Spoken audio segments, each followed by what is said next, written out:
Hola, buenas noches con todos. Ya saben, hoy es domingo y tenemos un nuevo capítulo de Tu Salud en Casa. En esta ocasión vamos a hablar de uno de los órganos más bonitos, que es el corazón. Tenemos a dos grandes invitados, al doctor Rodrigo Mendoza, que ya es de la casa, y tenemos al doctor Fabián Merchán, que es cardiólogo pediatra. Vamos a empezar definiendo qué es esto de las cardiopatías congénitas. ¿A qué hacemos referencia cuando hablamos de enfermedades del corazón y a qué hace referencia cuando decimos que son congénitas? Fabián, ¿nos puedes ayudar con esto tratando más o menos de definir para nuestro público a qué nos referimos cuando hablamos de una enfermedad del corazón que es congénita? Claro, muchísimas gracias primero por la invitación. Cuando hablamos de cardiopatías congénitas estamos hablando de una alteración en la formación de un órgano vital como es el corazón, y esto se produce durante el periodo del embarazo. Las alteraciones pueden darse en el tamaño, en la forma, en la estructura del corazón, que van a ser una de las principales malformaciones que se presentan durante el embarazo, o también denominada la gestación. Perfecto, entonces esto quiere decir de que hay muchos bebés que ya al momento del nacimiento van a tener una alteración en su corazón que se ha provocado durante la etapa del embarazo. Sí, claro. De hecho, estamos hablando, si no es la primera, la segunda, siempre tenemos un poco de controversias con nuestros compañeros y amigos, los traumatólogos, que nos dicen que la displasia de cadera es la principal malformación, pero en cambio nosotros referimos que las cardiopatías, las alteraciones estructurales, son la principal malformación congénita o durante la gestación. Entonces, es muy frecuente, se dice que por cada 100 niños existe un niño que va a tener una afectación cardíaca al momento del nacimiento. O sea, en realidad es bastante frecuente. Sí. Y por eso, ¿nos puedes explicar un poco, Fabián, que estoy seguro que muchos de los papás les han hecho a sus hijos o han escuchado de este famoso tamizaje cardiológico? ¿A qué hace referencia? ¿Se tiene que hacer en todos los niños o en qué consiste? Ok, el tamizaje es un método de detección oportuno, algo que nos permite llegar a un diagnóstico temprano y obviamente dar un tratamiento de manera adecuada. El tamizaje, este método de screening también denominado, es mediante la pulsioximetría. La pulsioximetría es la medición de la saturación de oxígeno en la sangre. Es un estudio de bajo costo que debería realizarse a todos los recién nacidos que se encuentran en alojamiento conjunto, es decir, que están con la madre, que no presentan ninguna descompensación. Pasado las 24 horas de nacimiento, se compara un poco la saturación que presentan a nivel de la mano derecha y de una de las extremidades inferiores, y según los resultados que tengan, se va a catalogar como un tamizaje positivo o negativo. En algunas ocasiones se van a repetir estos estudios si los resultados son anormales, y posteriormente, si persisten saliendo unos estudios o resultados anormales, lo que se hace es llamar al cardiólogo pediatra y está indicado realizar un ecocardiograma para evaluar la estructura, para evaluar la forma, el tamaño del corazón del recién nacido. Ah, perfecto. Entonces sí es lo ideal que se haga en todos los niños durante esos periodos iniciales de los días de vida del bebé. Claro, todos los niños deberían realizarse. Existen pequeñas características que debemos tomar en cuenta. Todavía hay factores que influyen. Uno de esos en nuestro medio es la altura. Cuando estamos en una altura, mientras más alto en relación al nivel del mar estamos, el estudio no es tan sensible y específico, que denominamos nosotros médicos, es decir, va a tener menor rendimiento. Entonces, otros factores es en pacientes que nacen antes de término, entonces los famosos prematuros. Todavía no está del todo validado, cada vez se están haciendo más estudios, pero si un niño nace a término, es decir, pasadas 37 semanas de gestación, está en alojamiento con la madre, no tiene alguna enfermedad concomitante, está estable, antes de ser dado el alta, debería realizarse el tamizaje o el screening cardíaco. Bien, y aparte de estos factores predisponentes que nos han nombrado muy bien, como la altura, niño que no está a término, ¿qué predisposición pueden tener o pueden escuchar, por nos escuchan bien, es frecuente en las cardiopatías congénitas, pero cuáles son los factores predisponentes de la madre que puede originar que su bebé venga con alguna cardiopatía congénita? Excelente pregunta, porque antes creíamos que el diagnóstico oportuno era el momento del nacimiento. Actualmente el diagnóstico se debe realizar antes del parto o de la cesárea. desde el embarazo y obviamente con la planificación de la gestación. El hecho de que una madre tenga ya enfermedades preexistentes al embarazo, hablamos de hipertensión, diabetes, alteración en los lípidos, sobrepeso, obesidad, consumo de algunas sustancias tóxicas, eso ya es un factor de riesgo para que el niño pueda presentar una cardiopatía, un defecto estructural en su corazón. Si toma, por ejemplo, fármacos antiepilépticos, si toma algunos medicamentos, eso ya predispone para que el niño tenga una cardiopatía congénita. Ok, ahora Fabián, ¿nos puedes ayudar explicando cuáles son esos signos o síntomas que los papás en casa deben estar alerta en sus bebés o en sus niños incluso ya un poco más grandes que pudieran indicar que hay alguna alteración en la formación de su corazón? Muy bien, Dani. Antes de eso también quería no olvidarme algo de mencionar. Esto del tamizaje cardíaco es importante que tengan conocimiento los padres, que nos ayuda a diagnosticar o a detectar cardiopatías críticas. Esa palabra es muy fundamental. Cuando hablamos de cardiopatías críticas, son aquellas que son tan complejas que van a necesitar un procedimiento quirúrgico o una intervención por cateterismo en el primer mes o incluso durante el primer año de vida. Existen cardiopatías que en el tamizaje van a ser, no van a dar un resultado positivo y por lo tanto habrá que hacerles igual a los niños seguimientos con el pediatra y el pediatra podrá detectar los signos y los síntomas. Y ahí vamos a tu pregunta. Entonces, los principales síntomas que un paciente con un defecto en el corazón, un niño, puede presentar, pues es cansancio, cada vez con menor actividad física, siente cansancio, tiene cambios en la coloración de la piel, se pone morado la cara, alrededor de la boca, el pecho, o este paciente puede presentar desmayos, pérdidas súbitas de la conciencia, o ya cuando son más grandes pueden referir dolor del pecho o palpitaciones, que el corazón le late muy rápido, está acelerado, incluso estando en reposo. Es frecuente que estos niños también tengan enfermedades infecciosas del pulmón que generalmente son catalogadas como neumonías a repetición 2, 3 en un año. Eso ya amerita una investigación más a fondo. No podemos quedarnos únicamente con que está teniendo muchas infecciones, pero no sabemos cuál es la causa que está determinando que este niño tenga más infecciones. Esos suelen ser los síntomas principales. Y existen signos y ahí va a salir siempre el soplo como uno de los principales signos para las cardiopatías. Okay. El crecimiento, ¿no? También. Claro. Muy bien. Tanto trata la doctora. Bueno, vamos a hablar de eso un poquito más adelante. Vale. En esta parte que hablas, Fabián, del soplo, creo que a muchos de los hijos de los papás que nos están escuchando, en algún momento su pediatra en un control general, el momento que lo están auscultando, es decir, que están escuchando con el estetoscopio a nivel del pecho, a veces escuchan un soplo y los papás se asustan. O sea, ¿qué es esto del soplo? ¿Es algo bueno? ¿Es algo malo? ¿Siempre es malo? ¿O qué puede representar un soplo? Ok, bueno, lo que yo siempre les explico en parte a mis estudiantes que les sé mencionar es que no toda cardiopatía, no todo defecto estructural en el corazón sopla, ¿sí? De hecho, las alteraciones más graves no van a generar soplo. Entonces no debemos solo enfocarnos en ese síntoma. Ni todo soplo que escuchamos trae consigo un defecto en el corazón. El soplo, dependiendo las características al examen físico, la evaluación del médico, puede orientarse a que es algo fisiológico, también denominado benigno o inocente, y en otros casos se cataloga como patológico o maligno.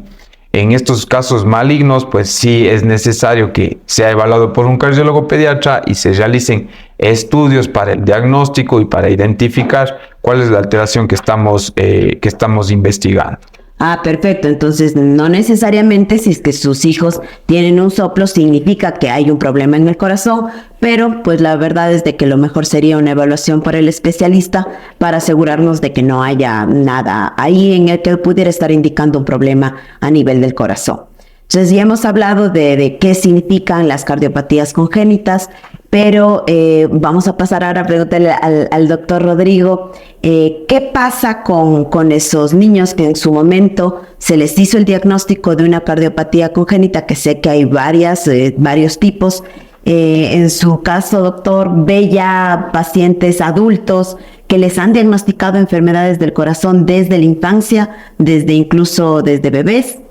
Sí, hay un grupo de pacientes que acuden a nuestra consulta y realmente no tenían el diagnóstico, van porque estaban haciendo algún tipo de síntoma, como bien mencionaba el doctor, cuando presentan disnea, dificultad respiratoria al esfuerzo físico, cuando presentan algún tipo de pérdida de la conciencia súbita, repentina, pacientes que presenten algún tipo de dolor torácico. Entonces son pacientes que pueden llegar con ese síntoma a buscarlo y realmente descubrimos que tenía una cardiopatía de nacimiento, como hay otros pacientes que sí pasa en nuestro medio, que en algún momento un cardiólogo pediatra o un pediatra le realizó como tal el diagnóstico y en su momento no le dio susto, no quiso seguir haciendo los análisis respectivos, le dijeron que era de cirugía o intervención y tuvo como tal ese temor de seguir con los estudios y llegar a esa conclusión. Y lamentablemente como tal muchas veces llegamos a pacientes que están avanzados en la enfermedad, sabiendo que en la actualidad la ciencia y la cardiología es la ciencia, una de las ciencias de la medicina que más avanza anualmente en los estudios y cada vez tenemos procedimientos mínimamente invasivos para la mayoría de las patologías que podemos solventar con procedimientos realmente de bajo como tal perfil de riesgo, con una complicación realmente bien inusuales. Son procedimientos bastante seguros donde podemos solventar la mayoría de las cardiopatías. Entonces siempre tenemos que transmitirle esa seguridad a nuestros pacientes. Cuando nos llega tenemos que decirle, mire, esto no es nuevo, esto es de nacimiento y la respuesta es que te podemos hacer este procedimiento, que es un procedimiento mínimamente invasivo, que se hace a través de generalmente una punción en la ingle. Hay otros pacientes que sí ya van a cirugía abierta cuando se nos escapa de nuestra resolución, pero muchos de ellos pueden ser solventados a través de una punción en la ingle y siendo dados de alta en 24 horas y ya solventarle esta cardiopatía que viene de nacimiento. Tenemos adultos que les cerramos algunas patologías como las comunicaciones auriculares que no generan tantos síntomas y por eso llegan a vida adulta sin tratarse. Sin tratarse, exactamente. Okay. Ahora, ya nos explicaste un poco, Fabián, de que este tamiz nos puede ayudar a diagnosticar o a guiarnos hacia el diagnóstico de algunos problemas del corazón, pero explícanos un poco más de qué estudios se ocupan para que diagnostiquemos si en realidad nuestro hijo tiene un problema en el corazón y si estos estudios son invasivos, son dolorosos, ¿en qué consiste? Sobre todo, disculpa, Juan, quería que le dijéramos a nuestra audiencia, porque muchos piensan, mire, ¿por qué si mi esposa está embarazada, por qué no le hago de una vez un ecocardiograma fetal a mi bebé para identificar esto? Todo paciente puede ser sometido a este estudio, hay algunas indicaciones específicas. ¿Qué nos pudiese decir en base a eso? Claro. A ver, en relación a los métodos diagnósticos, cada vez, como bien nos comentaba el doctor, van mejorando, van actualizándose y cada vez son menos invasivos y el diagnóstico es más temprano. En este caso, en las mujeres embarazadas, durante sus controles obstétricos van a hacer ultrasonidos a nivel abdominal y que generalmente es entre las 18 a 22 semanas y en estos estudios se hace de manera también de un tamizaje en donde los ginecólogos, imagenólogos pueden observar si es que existen defectos en el corazón, si es que a ellos les llama la atención o si no pasa este tamizaje, pues es indicativo de notificar al cardiólogo pediatra para hacer un ecocardiograma fetal. Ya una vez que los pacientes nacen y tienen sintomatología, presentan signos o un tamizaje cardíaco salió anormal, es indicación de realizar un ecocardiograma. El ecocardiograma es el método inicial, es con el que ingresamos en la evaluación del paciente. El ecocardiograma no es más que un ultrasonido que se realiza a través del pecho, es un estudio no invasivo, no va a generar dolor en el paciente, es un estudio que aproximadamente dura entre 30 a 40 minutos, dependiendo siempre el paciente qué tan irritable o qué tan colaborador o cooperador se muestren durante el estudio. en el cual tratamos de identificar las alteraciones estructurales, evaluar la función del corazón, medir de manera indirecta la presión en los pulmones, que nos da muchos datos. Ese es el estudio con el que partimos. Después se pueden realizar otros estudios si es que la enfermedad así lo requiere, y estos estudios pueden llegar a ser estudios invasivos como el cateterismo. De hecho, se ha tratado cada vez de hacer estudios menos invasivos y por eso actualmente se utiliza más de entrada el ecocardiograma. Ok, perfecto. Ahora una pregunta para los dos, tanto en la etapa pediátrica como ya en la etapa de la adultez. Un paciente que nace con un problema en el corazón, en el caso de los niños, ¿pueden hacer deporte, cualquier deporte, o tienen limitada esa parte? Esa es una pregunta que suelen hacerla frecuentemente y que está bien que llama siempre la atención a los padres. Va a depender del diagnóstico concreto, entonces ahí debemos hablar de cada cardiopatía en específico, pero a grandes rasgos la mayoría, lo que pasaba antes, lo que sucedía antes era que o se tiene la creencia de que si mi hijo tiene un problema en el corazón, no debe realizar ninguna actividad física. Actualmente las cosas han cambiado y más bien los médicos lo que hacemos es fomentar la actividad física, fomentar el deporte. Hay que saber también diferenciar si el niño va a realizar una actividad física recreativa o de alto rendimiento.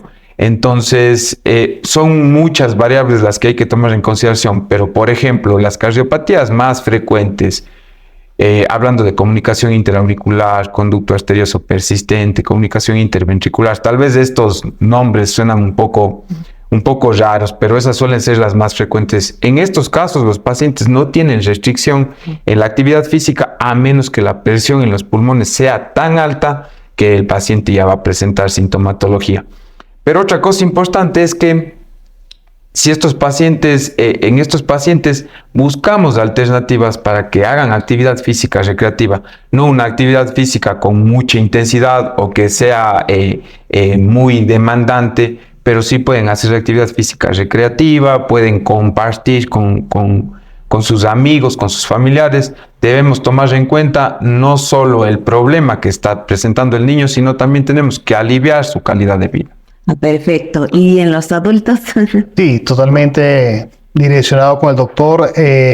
Cada caso hay que individualizarlo. Tenemos que ver qué cardiopatía tiene el paciente, qué tolerancia al ejercicio presenta el paciente, si el paciente está en insuficiencia cardíaca o no. Eso nos va a permitir a nosotros decirle al paciente cuál es la actividad que puede ir realizando. Siempre nosotros tratamos de indicarle al paciente que puede y tiene tolerancia al ejercicio que lo haga, porque el sedentarismo no trae otras condiciones y otras comorbilidades que van a empeorar su condición ya per se de la cardiopatía. Pero si hay pacientes que tienen algunas restricciones, algunas limitaciones que nosotros las consideramos y que las tratamos, y siempre identificamos como tal ese paciente de forma individual que puede hacer una actividad física recreativa, una actividad física deportiva. Es muy frecuente que pacientes nos debuten como tal en alguna actividad cuando cambian de su estado físico o estado deportivo, actividad física, que nos diga, mire, yo antes hacía tal actividad, estaba bien, pero ahora que quiero hacer esta otra, me siento mal. Sí, tengo falta de aire, que es el síntoma realmente cardinal, ¿okay? El más frecuente. Entonces ahí nosotros como tal hacemos una identificación de cuál es la cardiopatía, cuál es el tratamiento para esto, y empezamos nuevamente a lo que se llama rehabilitación cardíaca, que en la actualidad es un pilar importante en la recuperación de cualquier paciente que haya sido sometido a tratamiento de algún tipo de cardiopatía o incluso que esté en insuficiencia cardíaca. Ya es un pilar fundamental dentro del tratamiento médico.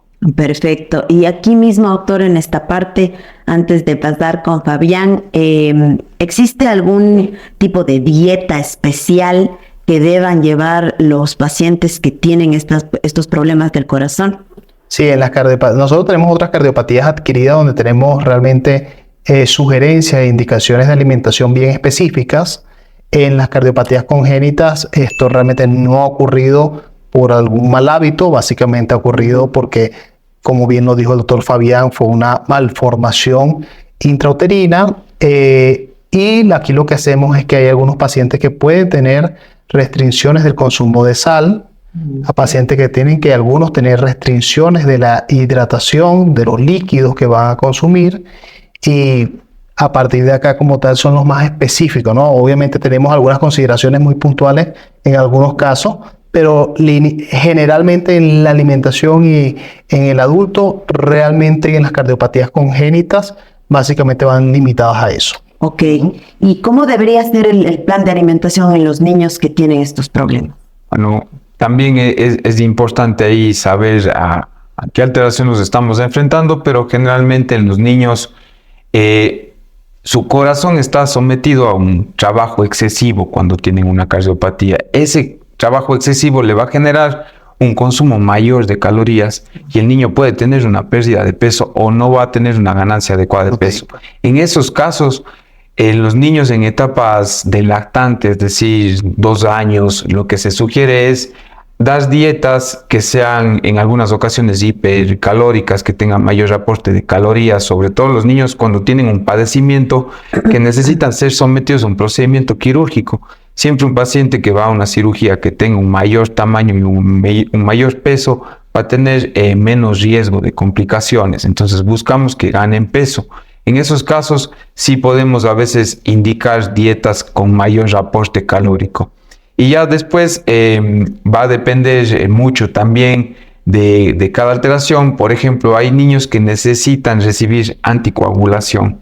Hay algunos fármacos anticoagulantes, algunos fármacos que se modifican si tienen una ingesta alta de hojas verdes o de alimentos verdes. Entonces también tenemos que modificar por ahí un poco, tener en cuenta siempre la cantidad de líquidos que está tomando el paciente. Hay algunas alteraciones en el corazón que necesitan menor aporte de líquido, otras incluso un aporte normal o mayor porque existe alguna obstrucción en el corazón y no podemos quitarle líquido a estos pacientes, pero eso es básicamente el objetivo, es que el niño crezca, que gane peso. Ok, justo ahí pues precisamente me gustaría a mí acotar. Recuerden que cualquier enfermedad crónica, por ejemplo, una enfermedad del corazón, que es un órgano tan importante para nuestro crecimiento y desarrollo, puede provocar una detención en el crecimiento. Y en muchas ocasiones, este podría ser un signo o síntoma cardinal que indica que debe ser evaluado por un cardiólogo pediatra y que por eso el niño no está creciendo de manera adecuada. Entonces, cualquier enfermedad crónica como las del corazón puede provocar una estatura baja. Bueno, ahora finalmente, antes de terminar, quisiéramos que nos hablen un poco de cuáles son los tipos de tratamientos, si siempre son con pastillas, inyecciones, cirugía o medidas generales en las diferentes enfermedades del corazón. Cuando tenemos un niño con una alteración estructural, generalmente el procedimiento que necesita a corto o a largo plazo va a ser un procedimiento ya sea quirúrgico o de intervención, un procedimiento por hemodinámica, pero hasta mientras debemos tratar de controlar los síntomas que el paciente puede tener y para eso vamos a prescribir en algunas ocasiones tratamiento farmacológico. Este tratamiento únicamente tiene el objetivo de evitar que el corazón tenga un remodelamiento por la enfermedad que está sufriendo y de esa manera disminuir los síntomas y que le permitan al niño crecer y ganar peso. Pero la mayoría de padecimientos van a terminar en un cuadro quirúrgico o por intervención cardíaca. ¿Y más o menos a qué edad se puede hacer esta intervención? O la cirugía, por ejemplo. Eso es una evaluación dinámica, no es algo tan sencillo como decir una edad. Porque va a depender mucho de cuántos síntomas presenta el paciente, de qué tan severa es la cardiopatía, de qué tan grande es el problema que tiene. Hay niños que necesitan una intervención quirúrgica al momento del nacimiento. Hay otros pacientes que pueden tolerar la cardiopatía y operarse a una edad adulta o cuando ya son adolescentes. Entonces eso va a depender del diagnóstico puntual que tenemos en el paciente. Ok, y por su parte, doctor. Sí, totalmente. Cada cardiopatía tiene una indicación precisa dependiendo del grado de severidad que tenga, dependiendo, como tal bien decía el doctor, hay pacientes que al nacer necesitan ya hacerlo inmediatamente. Hay otros que lo vamos evaluando, hacemos mucho contacto, mucha interconsulta con los cardiólogos pediatras para debatir estos casos. Esto es un heart team, es un equipo multidisciplinario que se reúne para tomar la mejor decisión en base al paciente. No es una sola persona que toma la decisión, y eso es importante. Es importante como tal decir que tenemos no solamente medicamentos maravillosos, que cada vez o cada año hay mayor evidencia de nuevos fármacos que se van uniendo al arsenal terapéutico que ya tenemos, sino que ya tenemos disponibilidad mayor de centros de intervencionismo cardíaco, de cirugía cardíaca para cardiopatías congénitas, y que el mensaje acá debe ser, bueno, siempre vamos a individualizar el caso y analizarlo de forma multidisciplinaria y darle lo mejor al paciente, pero el mensaje es que cuando a ese padre se le diga, mira, hay que operar, o a ese adulto que trae una cardiopatía congénita, hay que hacer esta intervención, es importante decir que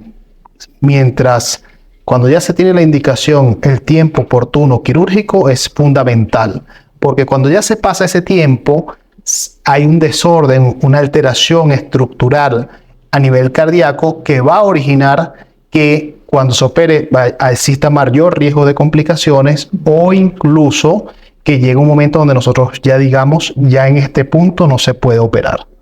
¿Ok? Que son puntos irreversibles donde ya le hicimos todos los análisis, dejó perder el tiempo, y a veces, fíjate, de una intervención que puede ser por la INLE y irte hasta el siguiente día, que puede ser una gran cantidad de cardiopatías, la solventamos así, a llegar a decirte, ya no te podemos operar, ya tu cardiopatía está más avanzada, y eso quiere decir igual a que ya no hay mayor tratamiento que el médico, y que su pronóstico realmente es un pronóstico malo. ¿Okay? O sea, realmente el tiempo hace una diferencia. Ese es un mensaje importante que quiero dejar en este tema, porque una vez que los doctores muy bien hacen el diagnóstico, ya se nos reunimos y ofrecemos una cirugía o una intervención, realmente tomar esa decisión lo vemos a diario. Es que nos ha pasado en los hospitales, nos llegan pacientes, no, así me dijeron en la adolescencia que tenía este problema, me dio miedo, no me lo hice, y ya cuando nos llega a nosotros a vida adulta tenemos que decirle, bueno, pero ya no hay tiempo para esto, ya esto no es una opción. Y bueno, el tiempo sí es fundamental y puede ser totalmente resolutivo y curativo. Ok. Bueno, y por ahí hay una pregunta que siempre está alrededor de estas enfermedades del corazón. ¿Hay alguna vacuna especial, o qué tanto cuidado deben tener los pacientes, los niños que tienen estos problemas del corazón con respecto al esquema de vacunación? Ok, pues nada más comentarles que las vacunas siempre están para tratar de ayudarnos, que los pacientes con cardiopatía son un grupo que debe tener un esquema de vacunas completas, que existen riesgos con las vacunas, como hemos visto últimamente en COVID, y se hizo mucho alarde sobre si podía ocasionar una inflamación en el músculo cardíaco, pero siempre el peso va a caer en los beneficios que otorga la vacuna. Entonces los pacientes deberían recibir vacunas, salvo algunas excepciones, que serían, por ejemplo, los pacientes con trasplante cardíaco, que en ellos se limitan algunas vacunas que son vacunas a base de virus vivos, pero de ahí el resto de pacientes, y bueno, estos pacientes también están recibiendo inmunosupresión y por eso no se puede administrar todas las vacunas, pero el resto de pacientes con cardiopatías congénitas, más bien hay que insistir en las vacunas, a menos que también el paciente tenga un cuadro de insuficiencia cardíaca en donde podría presentar algún tipo de complicación. El resto, todos deberían tener un esquema completo de vacunas para prevenir una enfermedad más grave sobre todo. Perfecto, o sea, realmente las vacunas salvan millones de vidas cada año, y más en un paciente que tiene una enfermedad crónica. Entonces recuerden siempre llevar a sus hijos y que lleven su esquema de vacunación completo. Bueno, pues eso ha sido todo en este capítulo. Hemos hablado sobre las cardiopatías congénitas y hemos hablado tanto en la parte pediátrica como en la etapa de la adultez. No se olviden de seguirnos en nuestras redes sociales. Tu Salud en Casa Ecuador, tanto en TikTok, en Instagram, y no se olviden de suscribirse en nuestro canal en YouTube. Importante, Fabián, por favor, menciónanos dónde te podemos encontrar y tu número telefónico si nos puedes brindar. Claro, muchísimas gracias. Yo estoy en el centro pediátrico, en el edificio Forum. También doy consulta en el Hospital del Río, en el consultorio 420. Y mi número telefónico es el 0984-830-505. Para cualquier consulta, a las órdenes. Muchísimas gracias por la invitación. Un muy bonito tema. Gracias. Así.